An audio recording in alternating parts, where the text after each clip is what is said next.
Steve, Dave, and I met with Pat Shurmur early this morning and informed him that we're making a change at our head coaching position. You know, these decisions are never easy, particularly when you have someone like Pat with his character, his integrity, his work ethic. But at the end of the day, we just didn't win enough games. And we believe that we have to move in another direction. It's certainly not all Pat's fault. He did a lot of good things here.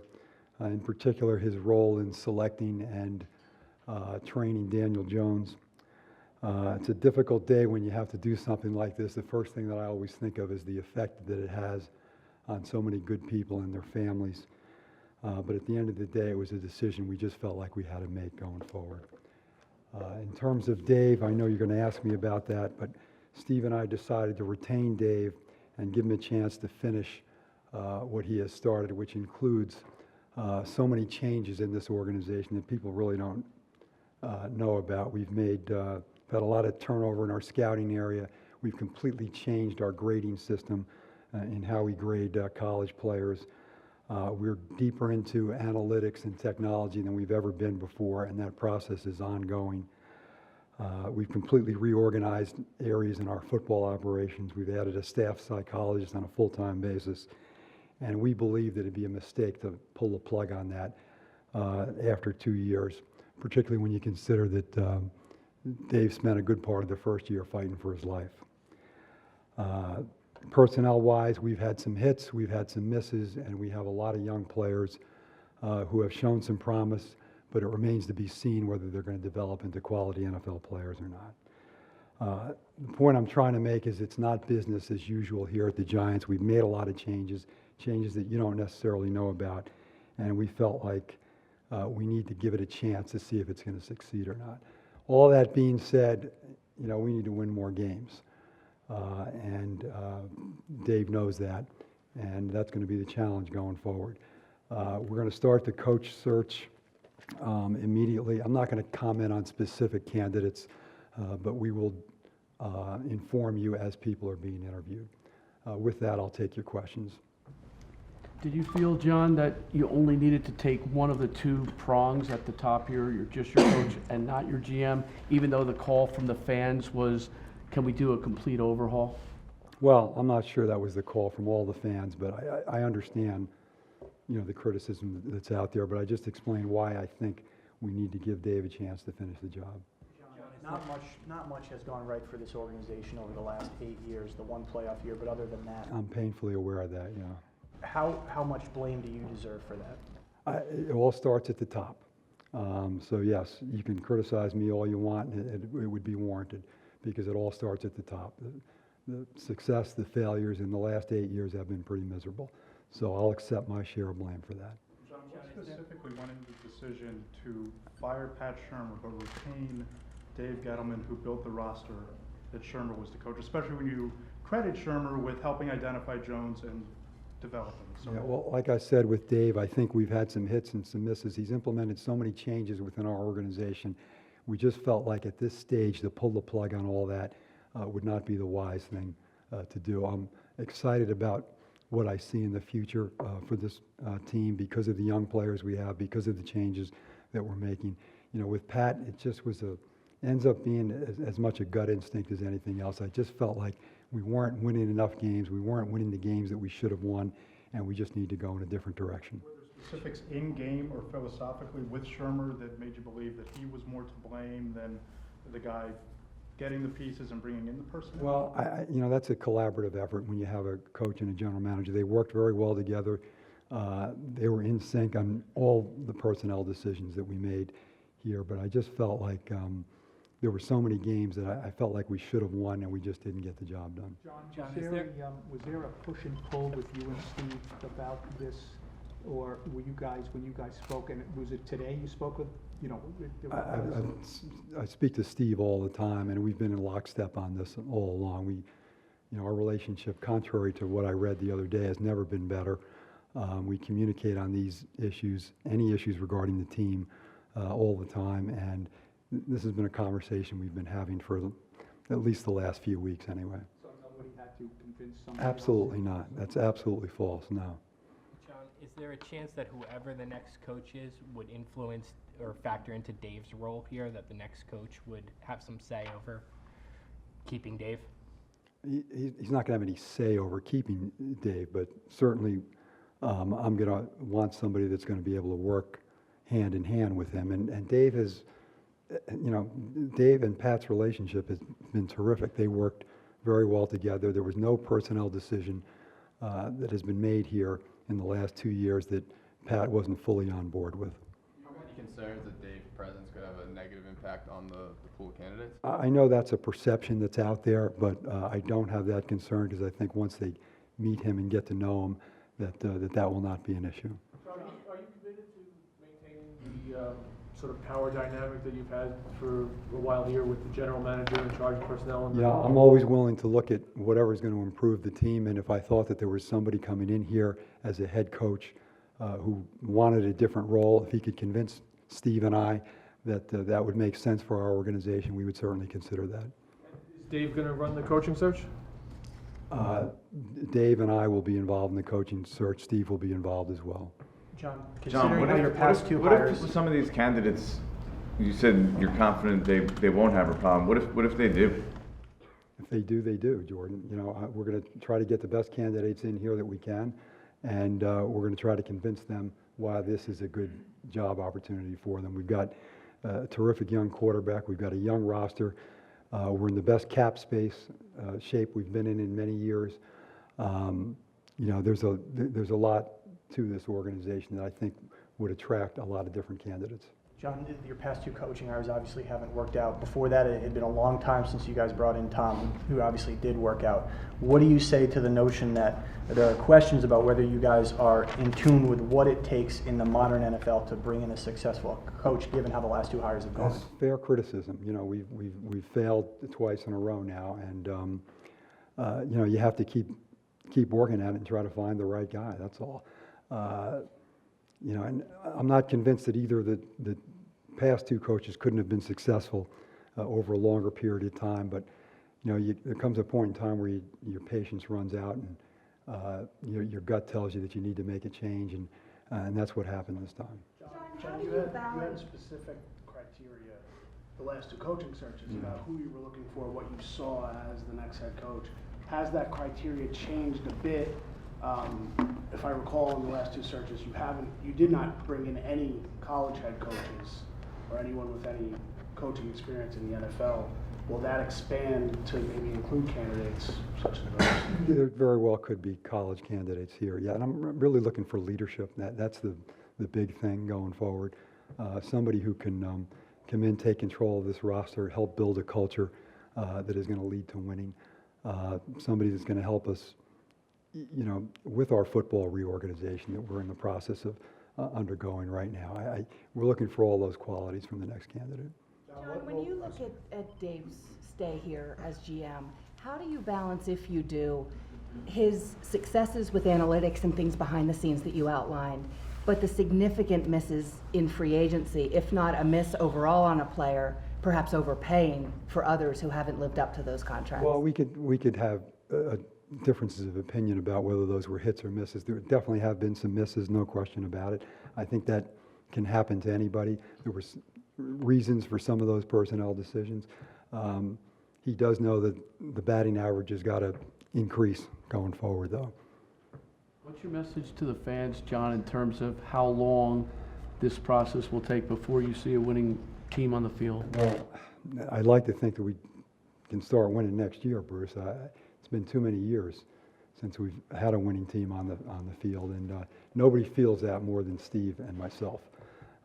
It's not easy to sit in your stadium and watch fans from the other team, and that's happened too often this year. So believe me, we live this every day. We feel it as much, if not more so, than the fans do, and we're committed to trying to get this thing right. Hey, John, you mentioned the fans from other teams cheering in your building. It was very pronounced this year. Had you ever been through an entire season where that consistently happened from the Packers to the Cowboys to the Eagles? Probably not. It's probably more so. I think that's more of the norm in the NFL now. When your team is not winning, your fans sell their tickets, and, oftentimes it's the fans of the opposing team that come in. I mean, we had that situation. We were in Tampa, we were in Washington. We had large contingents of fans down there. But listen, we haven't been winning. The fans are getting, fed up with that, and so they sell their tickets. I get that. John, you just mentioned that Dave knows his batting average in free agency and personnel needs to improve. Well, worst case scenario, what if it doesn't? Do you run the risk then of hiring a head coach and potentially having to fire a GM a short time after and kind of throwing that power structure out of whack? Yes, we do run that risk. How much did that play into the decision then? I mean, how much did you weigh that these last couple of days? Weigh what exactly? The risk of not That's doing certainly both something- together and That's doing certainly them separate? something that we're aware of, but I happen to believe in Dave, and I happen to believe in the changes that he's making here, and I think that those are going to pay off. Do you consider progress, at the end of the training camp when we talk to you? Right. But do you need to see like wins next year for Dave's sake? I mean, I'm not going to quantify the number of wins I need to see, but, we need to be able to put a better product on the field, that's all. John, what role did Eli Manning's early benching play in Pat Shurmur's firing? The fact that he made that decision, you guys signed off on it. I'm curious how that process went, and then how that resulted when he loses so many games. It had absolutely nothing to do with this decision, and how that process went. If I recall, Dave called me on Sunday evening after the Buffalo game and said he had spoken to Pat. Pat wants to play Daniel. And my only question was, do you think Daniel's ready? If you think he's ready, then whatever Pat wants to do. He's the head coach. He makes those decisions. John, speaking of Daniel, how important will it be that the next head coach has a background in developing a young quarterback? Well, it's either got to be that, or it's got to be, his coordinator or his quarterback coach. Doesn't necessarily have to be that. I'm not ruling out defensive coaches here. John, you talk about wanting a coach with leadership. How hard is it to find somebody who's a leader, but at the same time not too totalitarian? Well, obviously it is pretty hard. I mean, but those people are out there. But I've always believed that the toughest decision that Steve and I ever have to make in this business is finding the right guy to stand up here in front of the team, and lead them and develop, a winning program going forward. And that's what we're going to put all our efforts into now, trying to find that guy. But it's obviously not an easy thing to do. John, what made now the right time after the season versus, say, during the 9-game losing streak when the Redskins and the Panthers were obviously getting a head start on their coaching searches? Why not make the move then, or did you not know? You can argue that. You can argue we could have done it earlier. I wanted to give him a chance. I held out hope, quite frankly, for quite some time, hoping things would turn around, and they just didn't. So it just was a decision that we felt we had to make. If that's the case, if you guys had won yesterday, would that have made this decision any different? Probably not. It probably would have been the same decision. John, is it fair to say you think the roster is better than what the record has been?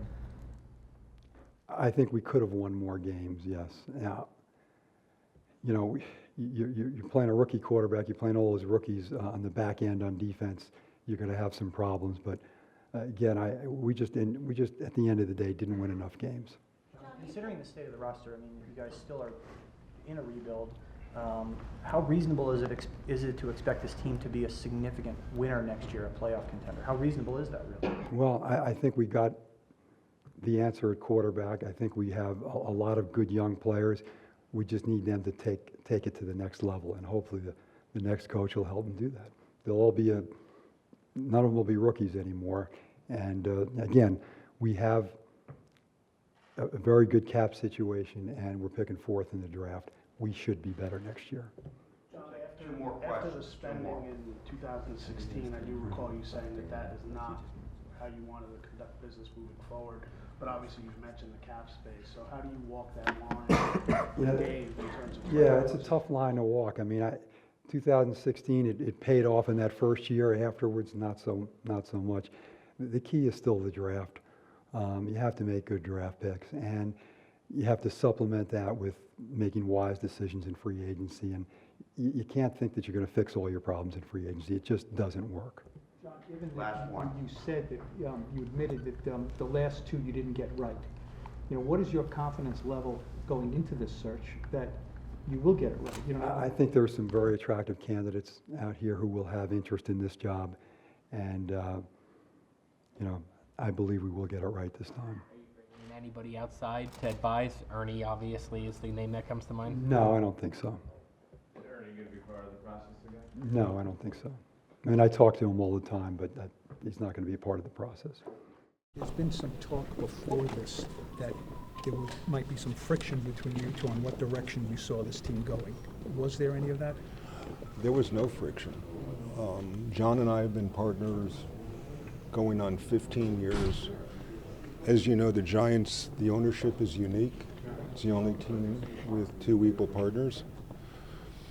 We've been talking as partners for 15 years. We talked about these issues starting weeks ago, today, and we will going forward. Everything you and I read about friction, difference of opinion, I didn't say it, John didn't say it. I read it, but it's not true. Did you feel like you had the very honest conversation that you needed to have? I gotta say, I would characterize every conversation that I've had with John as honest, straightforward. I feel very comfortable expressing my opinion on a whole bunch of matters, and I know John feels very comfortable expressing his opinion. It's a partnership, and as I just mentioned, it's the only true partnership between owners in the NFL. And at times it's challenging, but the bottom line is it's been hugely rewarding for both families and I think for the organization. Did you have to be I'm sorry? did you have to be talked into or persuaded to keep Dave, or was that your thought process?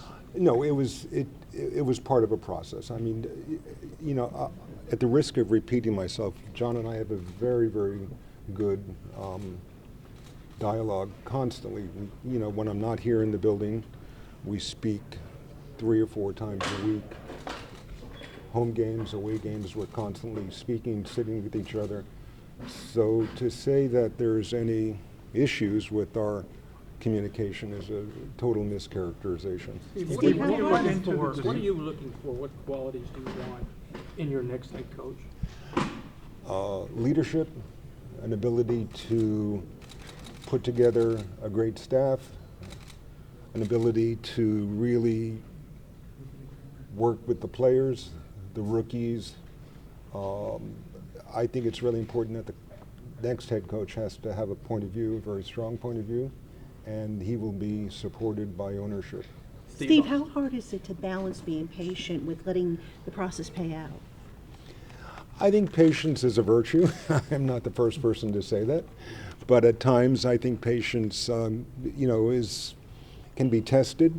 But I think if, you know, I stay very focused, I sort of have I see the same goal line that John Mara sees. Sometimes, you know, the path to that goal line may be a little different, but we get to this, we see the same goal line, we cross it, and it's been a very, very functional relationship. It's been hugely functional. Steve, what was the deciding factor in keeping Dave Gettleman? What was the deciding factor in the conversation that made you guys believe? The deciding factor was, you know, when John and I started talking about this literally weeks and weeks ago, you know, assets, liabilities, good news, bad news, and at the end of the day, we decided that we were going to jointly make a decision to keep Dave, to work with Dave going forward into the next season. And, you know, as John mentioned just now, we have tremendous cap space. So while we don't have, you know, I can't stand here today and say our next head coach is Paul Schwartz, but I think the search is going to be fruitful, and I think we're going to, you know, find a terrific number of candidates, and the right decision will be made. Hey Giants fans, Saquon Barkley here. You want to see more videos? Subscribe below.